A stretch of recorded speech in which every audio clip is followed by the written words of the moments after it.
আসসালামু আলাইকুম রহমতুল্লাহ বরকাতুহু। TikTok family, আপনারা সবাই কেমন আছেন? আমাদের আজকের ব্লগটা হচ্ছে, আপনারা জানেন 2024 সালের ভয়াবহ বন্যায় ছোট ফেনী নদীর উপরে যে একটা আপনার ব্রিজ ছিল, সেই ব্রিজটা সে বন্যার পানিতে বিলীন হয়ে গেছে।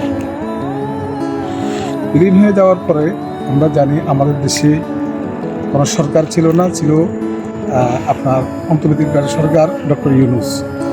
ওনার উপদেষ্টারা অনেক আশা ভরসা অনেক কিছু দিয়েছেন।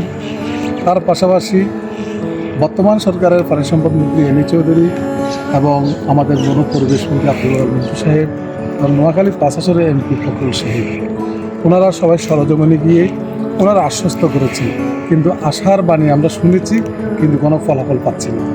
আপনারা জানেন ইতিমধ্যে এই ছোটকনি নদীর যে পাশে সোনাগাজী এবং কোম্পানিগঞ্জ উপজেলা দাগরমিয়া মাধুমিয়া এই অঞ্চলের যে উপকূলীয় অঞ্চলের যে মানুষগুলা, তারা তাদের বাড়িঘর সব কিছু নদীগর্ভে হারিয়ে ফেলেছে অলরেডি, এবং কি শত শত হেক্টর ফসলি জমি নদীগর্ভে বিলীন হয়ে গেছে।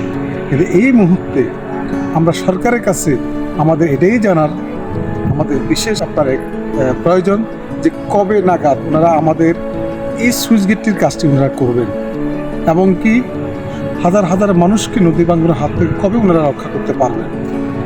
সারা বাংলাদেশে আপনার হাজার হাজার কোটি টাকা আপনার লুটপাট হয়, এবং কি আপনার হাজার হাজার কোটি টাকার কাজ হয়, কিন্তু এত গুরুত্বপূর্ণ একটি কাম যে ছোটখানি নদীর উপরে যে ব্রিজটি আপনার বিলীন হয়ে গেল, সেই ব্রিজটি কেন সুইচ গেটটি পুনর্নির্মাণ হচ্ছে না?